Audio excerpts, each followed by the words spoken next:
perantaraan Santa Teresa de Lisieux, orang kudus yang hidupnya sungguh bisa menginspirasi banyak orang bagaimana mencari kekudusan dalam kehidupan yang fana, kehidupan yang sulit untuk dihadapi, dalam penderitaan, dalam kesederhanaan, bahkan saat-saat iman sulit untuk dipahami. Nah, ini pasti menjadi pertanyaan ini. Alat disiplin berbentuk cambuk yang digunakan sebagai tanda silih para suster. Disiplin dilakukan setiap hari Jumat malam di dalam kur yang dimatikan lampunya selama Mazmur 51 didaraskan. Salam damai sejahtera saudara-saudara yang terkasih pencinta firman Tuhan. Berjumpa kembali dengan Bible Learning with Father Joseph. Kali ini edisinya khusus istimewa karena akhirnya Bible Learning bisa mengajak Anda kembali untuk jalan-jalan. Kali ini saya mau mengajak Anda untuk ke Lembah Karmel yang ada di Lembang. Jadi kemarin saya itu dari Batam lalu mampir ke Jakarta sebentar karena ada pengajaran, lalu saya nyambung lagi ke kota Bandung. Di Bandung saya diminta untuk mengajar, untuk memberikan satu sesi tentang firman Tuhan. Kelompok para pengusaha-pengusaha di kota Bandung. Luar biasa loh. Di situ saya mengajar, ada 200-an lebih orang, para pengusaha. Saya bersharing tentang firman Tuhan, tentang kebaikan Tuhan, tentang kasih Tuhan. Bagaimana hidup kita ini harus banyak-banyak bersyukur. Kepahitan kita di masa lalu adalah sebuah jalan.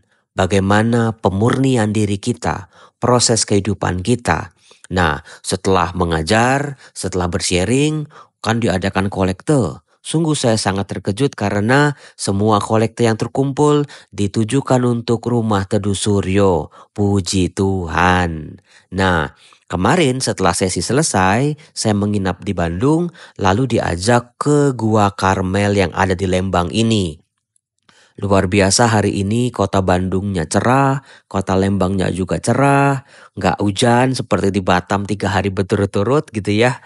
Nah di sini udaranya sejuk.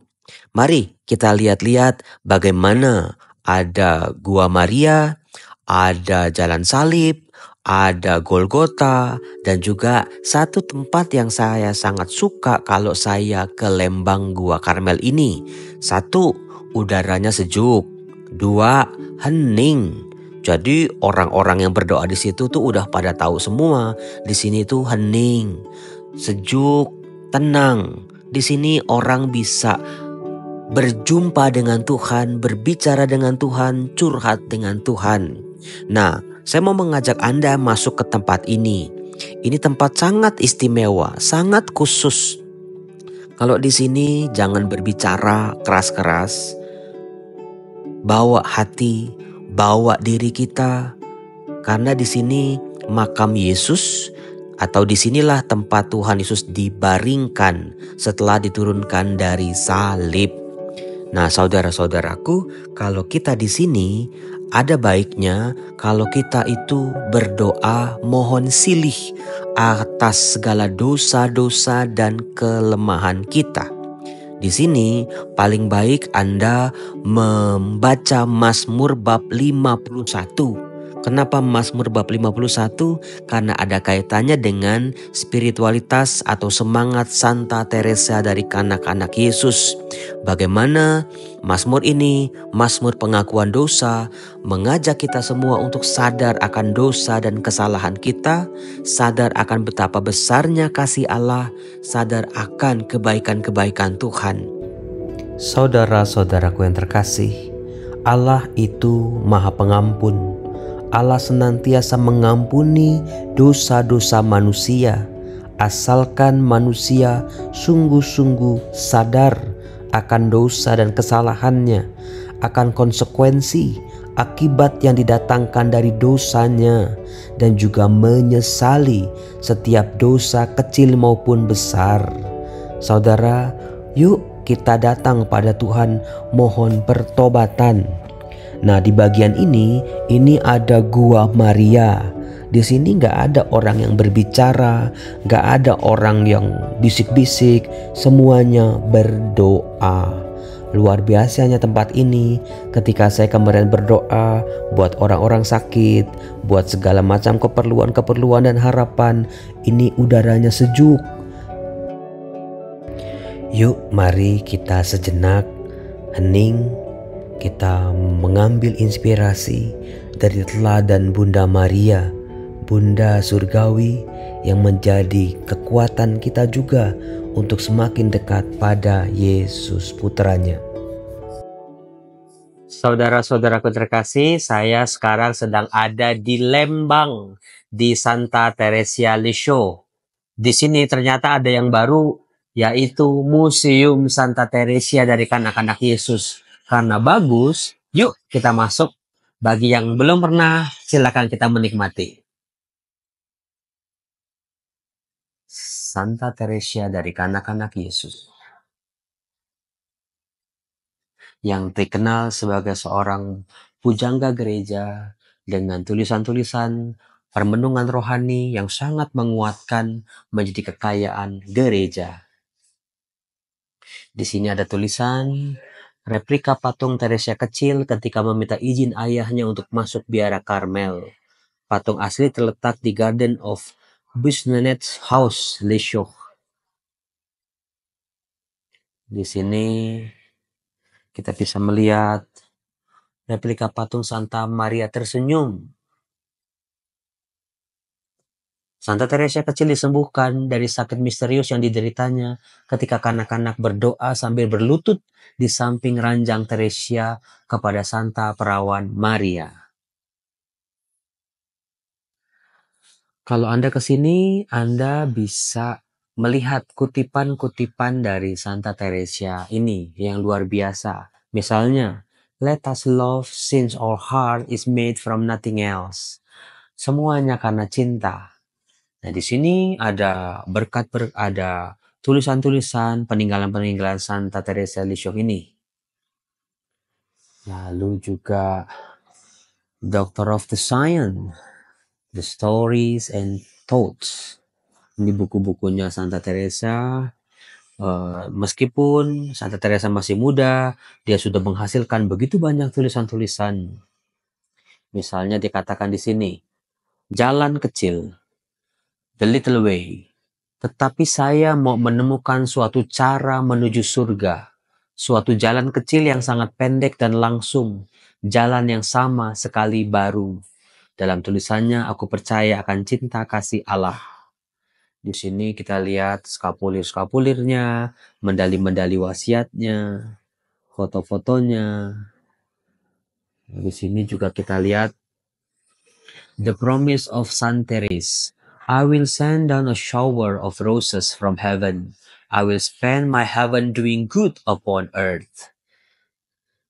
Di sini ada biografinya Santa Teresa dari kelahiran waktu dia masih kecil 1873 dari keluarga Mede Martin. Lalu juga ada mujizat kesembuhannya, senyum Bunda Maria yang tadi patungnya sudah kita lihat. Lalu ada komuni pertama.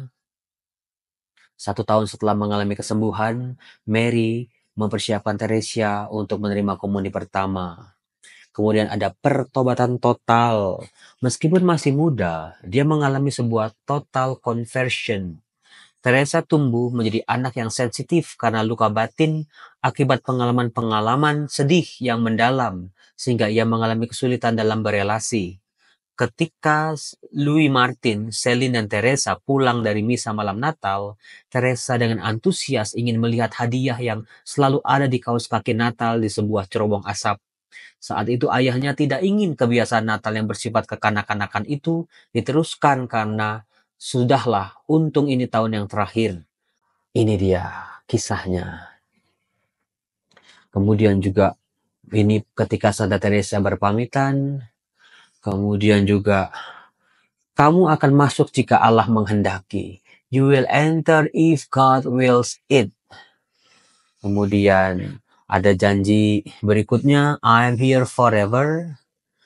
Kemudian dia menjadi suster, menjadi seorang biarawati. Kemudian ada wabah influenza. Lalu dia pernah bertugas sebagai asisten pembimbing novisiat. kemudian menerima kerudung hitam, lalu dia mulai menulis manuskrip, ada manuskrip A, B, C. Lalu ada The Night of Faith, kegelapan iman. Ini yang selalu menarik saudara-saudara, yang sering kali dialami oleh beberapa santo-santa. Mengalami malam gelap, tapi justru ketika mereka mengalami pengalaman yang tidak mudah ini, pergulatan hidup, pergulatan iman, pergulatan batin, mereka menemukan kasih Allah. Cinta mereka dimurnikan, kasih mereka disempurnakan oleh kasih Kristus. Ini yang kita kenal sebagai Santa Teresa dari kanak-kanak Yesus.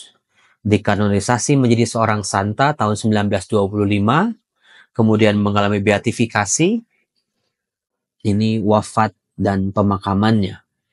Mari, di sini ada satu lagi ruangan yang bisa kita masuk. Ini juga bagus, saudara-saudara. Ini ada replikanya. Kita lihat patung dan relik Santa Teresa waktu wafat. Patung Santa Teresa wafat ini merupakan replika dari patung yang berada di Basilica of Saint Therese of Lisieux di Prancis. Relika yang ada di dalam merupakan relik kelas 1, merupakan bagian dari tubuh Teresa yaitu tulang dan rambut. Kita berdoa melalui perantaraan Santa Teresa Lisieux, orang kudus yang hidupnya sungguh bisa menginspirasi banyak orang bagaimana mencari kekudusan dalam kehidupan yang fana, kehidupan yang sulit untuk dihadapi, dalam penderitaan, dalam kesederhanaan, bahkan saat-saat iman sulit untuk dipahami. Ini ada beberapa perangko yang diterbitkan dalam rangka 100 tahun Santa Teresa dari kanak-kanak Yesus. Santa Teresa telah dan akan selalu menghabiskan surganya di bumi, menaburkan bunga mawar. Berbagai mukjizat telah dan akan tetap terus terjadi. Nah, ini bagaimana Ordo OCD membawa terang kepada kegelapan. Rerum Ecclesiae. Ini 8 suster yang memulai karya suster-suster OCD di Biara Karmel Lembang. Kita lihat di sini, bagus luar biasa. Ini Biara Karmel zaman dulu. Lalu ini maketnya, luar biasa besar dan luas. Luar biasa.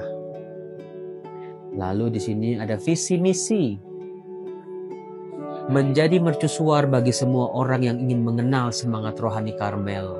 Misinya menyebarkan semangat rohani Karmel agar semakin banyak orang mencintai Allah dan sesama. Ini bisa kita lihat, embracing the world behind the cloistered wall. Kehidupan Rubiah Karmel sangat tertutup. Namun kini kita bisa mengutip apa sih yang sebenarnya mereka lakukan melalui film Embracing the World Behind the Cloistered Wall. Merupakan hal-hal sederhana dengan cinta di dalam keheningan dan dikuduskan dengan doa yang terus-menerus dengan corak hidup bersaudaraan. Ini adalah suatu persembahan hidup yang dihaturkan kepada Kristus Sang Mempelai bagi imam demi keselamatan jiwa-jiwa secara terus-menerus. Dengan cara inilah mereka merangkul dunia dari balik tembok biara. Kita bisa melihat bagaimana mereka setiap hari berdoa, merenungkan sabda, mendoakan dunia. Jadi itu meskipun kita sering berpikir, saya jarang berdoa, tapi kok hidup saya enak aja gitu ya. Enak terus-menerus, rezeki datang terus. Ingat, ada orang-orang di luar sana yang tidak kita kenal, merekalah yang ikut mendoakan kita.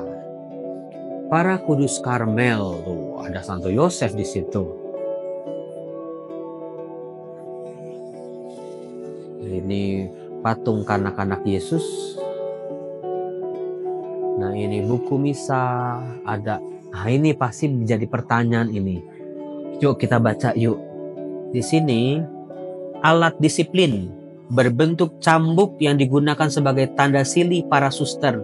Disiplin dilakukan setiap hari Jumat malam di dalam kur yang dimatikan lampunya selama Mazmur 51 didaraskan. Alat disiplin ini milik Suster Elise OCD. Bentuk disiplin ini masih dilakukan hingga sebelum Konsili Vatikan kedua. Jadi sebagai silih menyesali segala dosa-dosa dan kesalahan. Nah, mereka juga bekerja tuh. Ini alat-alat kerjanya mereka. Ini bajunya mereka sehari-hari. Yuk kita berdoa Mazmur bab 51 bersama-sama dengan saya. Kasihanilah aku ya Allah menurut kasih setiamu. Hapuskanlah pelanggaranku menurut rahmat-Mu yang besar. Bersihkanlah aku seluruhnya dari kesalahanku dan tahirkanlah aku dari dosaku. Sebab aku sendiri sadar akan pelanggaranku. Aku senantiasa bergumul dengan dosaku. Terhadap Engkau sajalah aku telah berdosa dan melakukan apa yang Kau anggap jahat, supaya ternyata Engkau adil dalam putusan-Mu, bersih dalam penghukuman-Mu. Sesungguhnya dalam kesalahan aku diperanakan, dalam dosa aku dikandung ibuku. Sesungguhnya Engkau berkenan akan kebenaran dalam batin. Dengan diam-diam Engkau memberitakan hikmat kepadaku. Bersihkanlah aku daripada dosaku dengan hisop, maka aku menjadi tahir. Basuhlah aku, maka aku menjadi lebih putih dari salju. Biarlah aku mendengar kegirangan dan sukacita. Biarlah tulang yang Kau remukan bersorak-sorak kembali. Sembunyikanlah wajah-Mu terhadap dosaku. Hapuskanlah segala kesalahanku. Jadikanlah hatiku tahir ya Allah, dan perbaharuilah batinku dengan roh yang teguh. Janganlah membuang aku dari hadapan-Mu. Janganlah mengambil roh-Mu yang kudus daripadaku. Bangkitkanlah kembali padaku kegirangan karena selamat yang daripada-Mu. Dan lengkapilah aku dengan roh yang rela. Maka aku akan mengajarkan jalan-Mu kepada orang-orang yang melakukan pelanggaran, supaya orang-orang berdosa berbalik kepadamu. Lepaskanlah aku dari hutang darah, ya Allah, Allah keselamatanku. Maka lidahku akan bersorak-sorai, memberitakan keadilan-Mu. Ya Tuhan, bukalah bibirku, supaya mulutku memberitakan puji-pujian kepadamu.